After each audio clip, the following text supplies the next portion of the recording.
Dulu saya pernah musyawarah sama Gus Yofur tentang usul fikih. Usul fikih itu ada makalah, mubah itu tidak ada. Sebagian ulama berpendapat mubah itu tidak ada.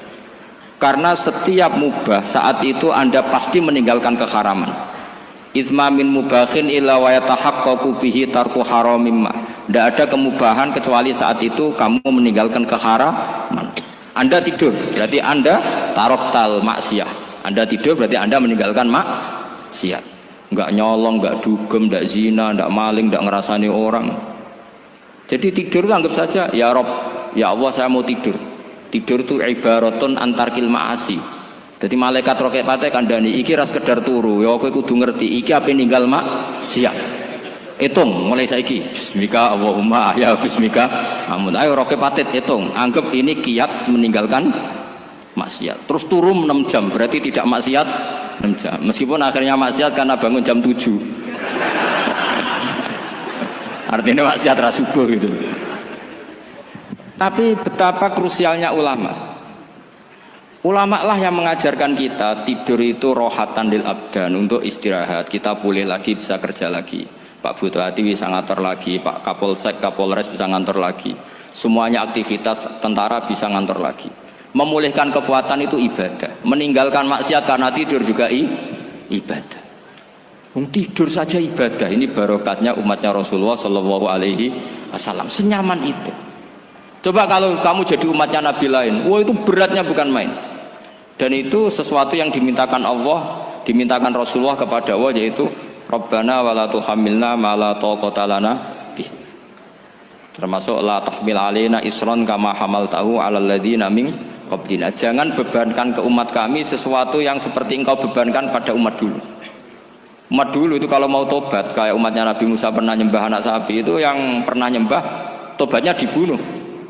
Liyaqtulal bari'u minkum al mujrima, yang terbebas dari menyembah anak sapi disuruh bunuh yang pernah menyembah anak sapi. Fatubu ila bari'ikum faqtulu anfusakum. Mau beratnya kayak apa? Kalau orang sekarang tobat cukup suan Pak Rosid, salami template 100.000, dipandu caranya tobat, diwari istighfar. Nomor itu penting. Nomor loro seneng kiai, seneng aku maksudnya. Maksud kalimatnya jelas. Itu sudah. Pokoknya yang jelas gak usah dibunuh, gak usah apa? Gak usah apa? Dibunuh. Sehingga tidurnya umatnya Rasulullah itu luar biasa, terutama tidurnya orang puasa. Tidurnya tasbih, tidurnya ulama juga tasbih. Karena dengan tidur itu kita tahu alamat kematian. Di mana kita masih di dunia saja punya kondisi di mana kita tidak bisa menentukan diri kita sendiri. Dan itu awal dari kita mengimani la haula wala quwata illa billah. Segagai koyok ngono ternyata ada kondisi di mana kita tidak bisa mengendalikan diri kita sendiri.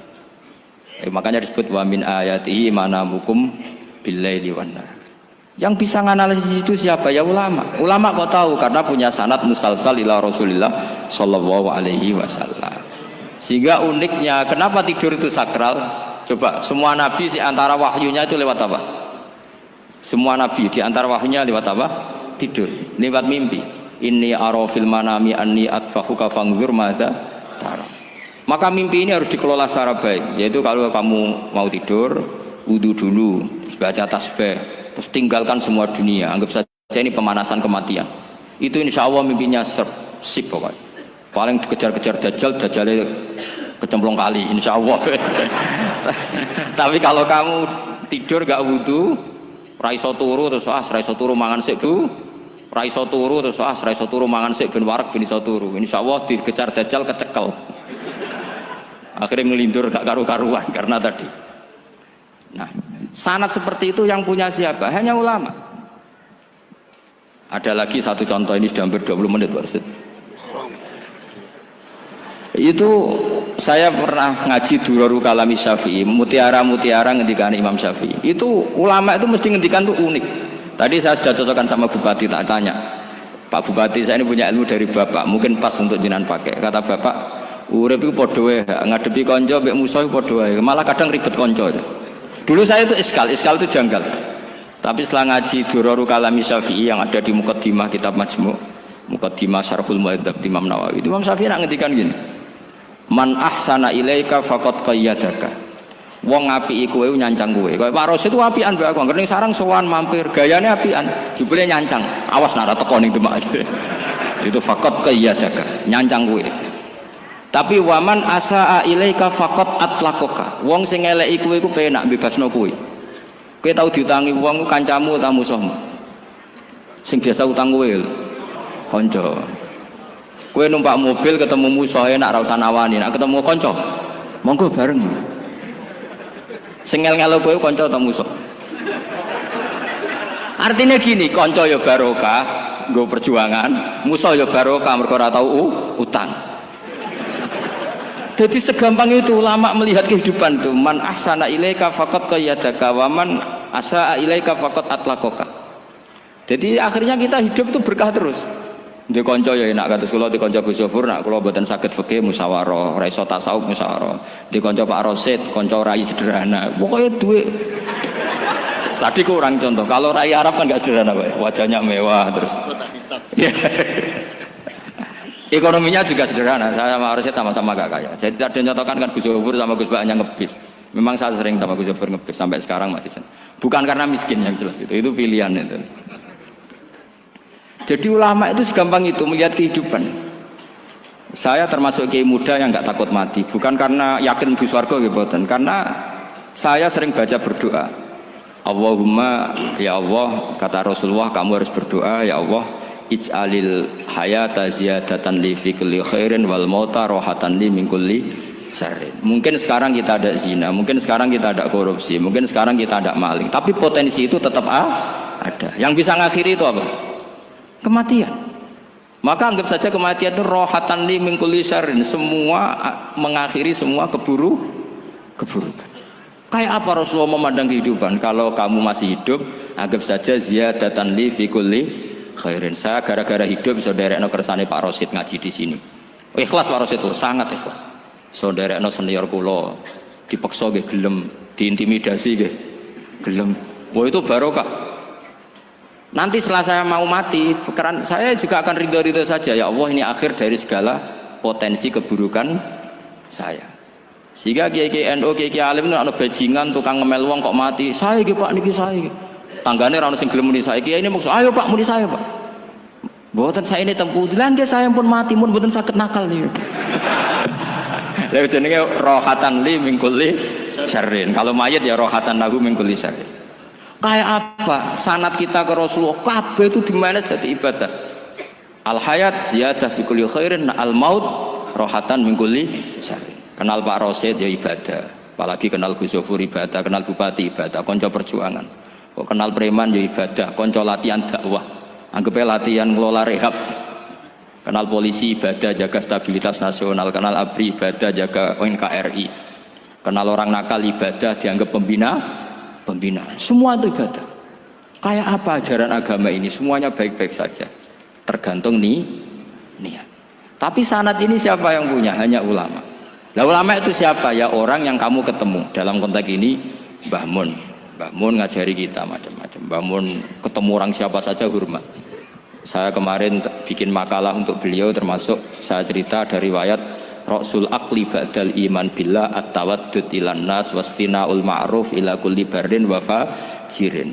Inti iman setelah akal menentukan kita iman kepada Allah, akal setelah mengantarkan logika iman kepada Allah, akal itu kita gunakan at-tawaddud ilan nas supaya kita bersikap simpatik dan melakukan kebaikan kepada siapa saja. Karena barokahnya kita simpatik nak ngandani wong nggih gampang. Misalnya kita di kiai alimo sundulang gitu sampean mbek tangga muwedhit ketemu wong perengut sing ape ngandel iku sapa? Sementara sing preman ayo ngopi nggonku sik tenang ae. Sing kiai ini orang begawean ngene kopi kowe. Akhirnya sing preman sakok di pengaruh, sing kiai ini bakhil gak duwe pengaruh. Itu tidak boleh kejadian seperti itu. Makanya ada riwayat wastinaul ma'ruf ila kulli barrin wa fajirin. Jadi kula suwun sanad-sanad seperti itu tidak boleh hilang. Saya itu kitabnya Mbah Mun Al-Ulama Al-Mujaddid itu setengah hafal, sampai sekarang masih tak baca. Kalau mau tidur tak baca, bahkan di tas saya itu ada terus. Ya karena kalau saya di Jogja kangen Mbah Mun baca itu, ketika beliau masih sugeng, apalagi sekarang. Karena jangan sampai saya ini punya fatwa yang mukhalif terhadap fatwanya Mbah Mun. Ini terutama warning sama santri sarang, nggak boleh. Terakhir-terakhir itu Mbah Mun punya kecenderungan, punya pikiran kayak Yusuf Qaradawi. Ya potensi wajibnya zakat khodrowat fawakih.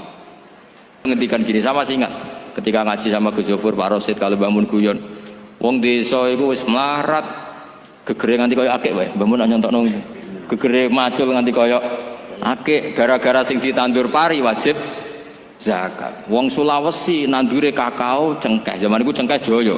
Berhubung ora akut gak wajib zakat, padahal kaya raya. Jadi fenomena itu sering diutarakan beliau. Lama-lama beliau ngarang di Al-Ulama Al-Mujaddidun, beliau mengutip pendapat Ibnu Katsir, tentu di era modern kayak Yusuf Qaradawi. Sebenarnya Yusuf Qaradawi sendiri bukan mujtahid, dia yang muqallid juga.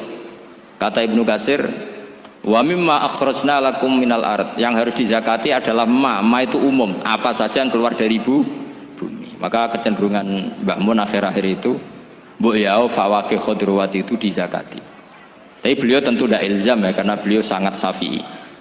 Tapi ini kan saran yang baik lah menurut saya. Apa susah sih dadi wong lomo gitu loh. Wong dadi wong medhit kok mbok bila-bila. Lah nek kowe takok takbirin ndi Gus, nak khodrowat fawakih melon kakao tebu wajib zakat. Takbire iku lomo iku apik, medhit iku elek. Ngoten-ngoten mawon. Mumpun ngoten mawon. Assalamualaikum warahmatullahi wabarakatuh.